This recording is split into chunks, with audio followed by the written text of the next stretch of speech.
Thank you, Mr. President. Namaskar and good evening to all of you.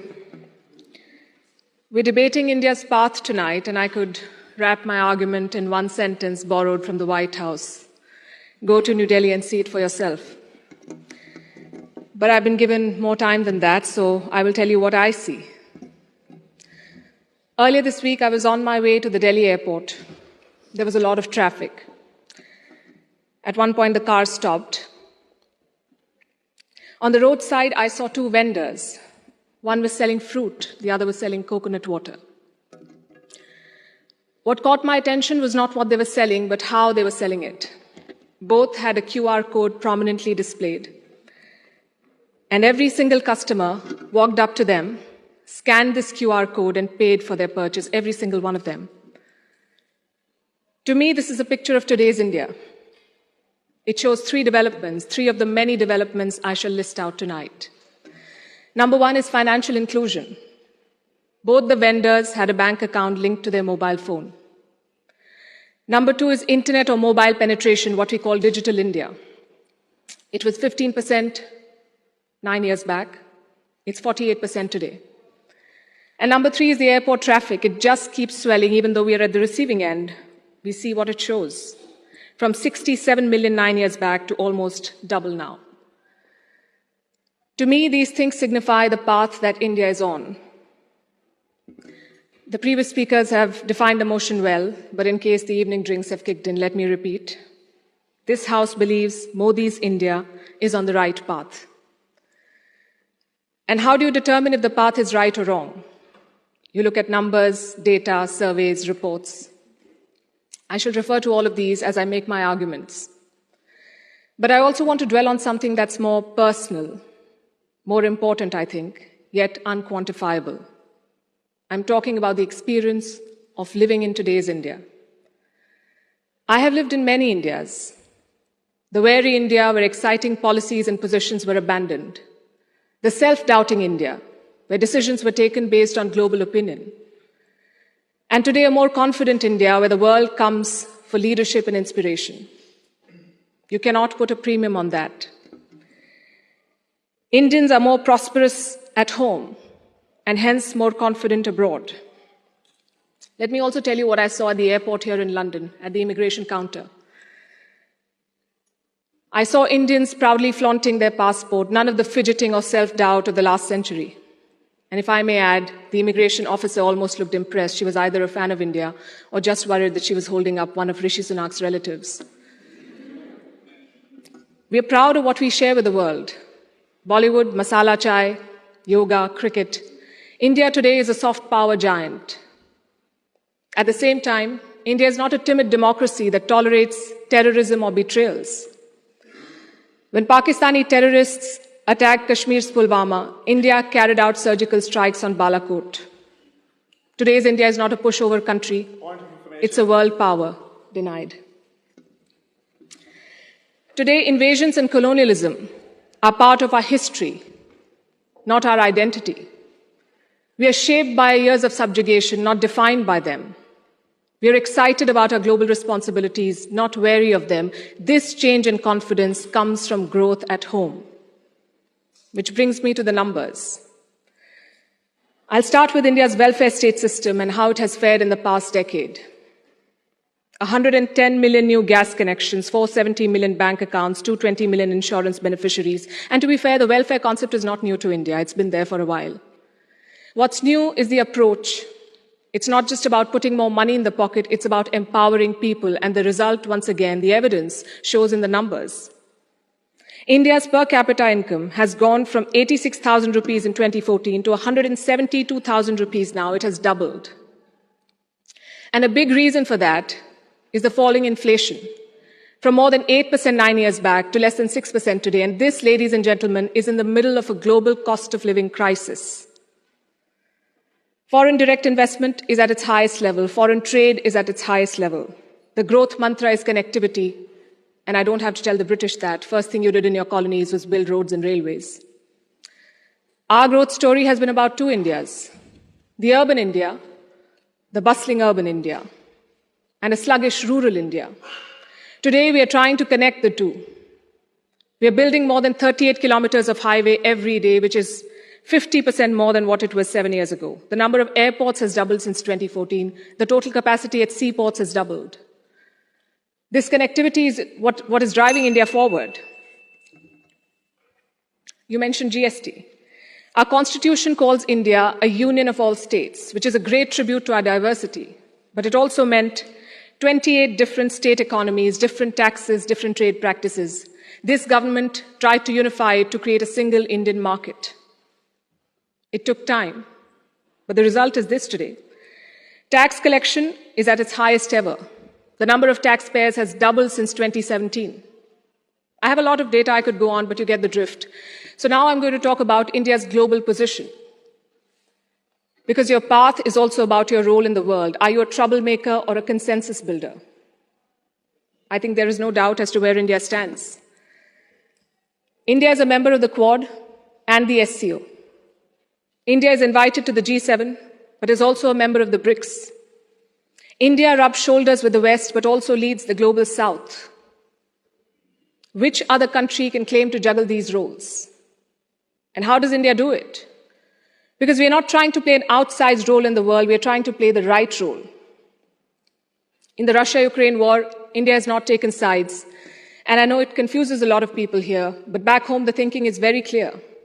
It is not in our national interest to pick sides and make things worse.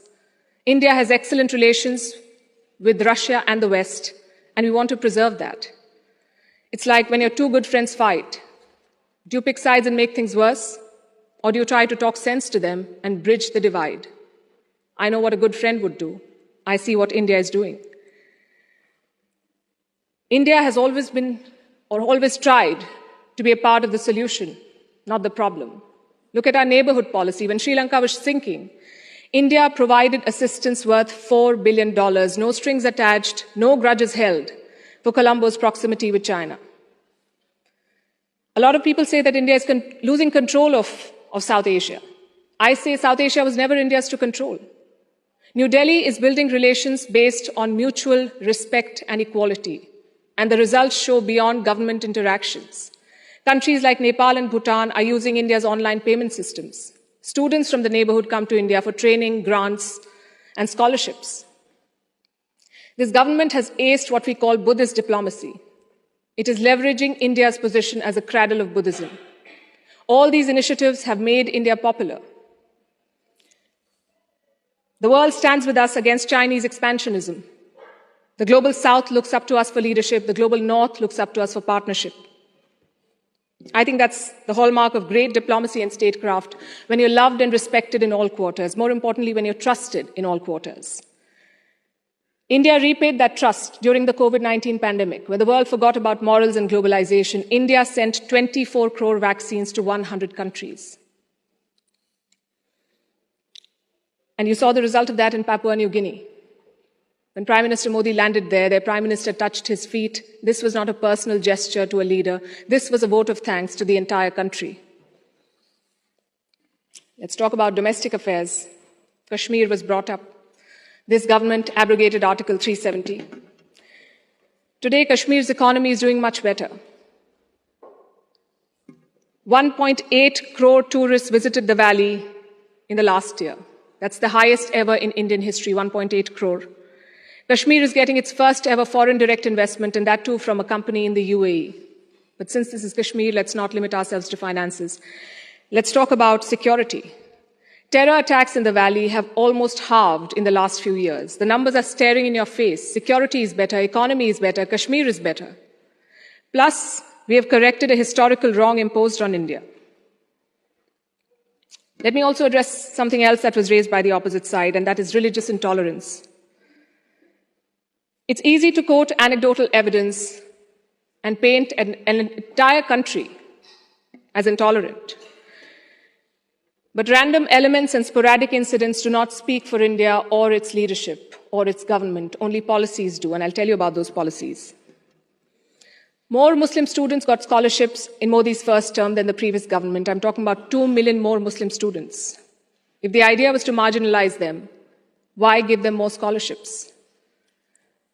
Look at the government's Hajj policy.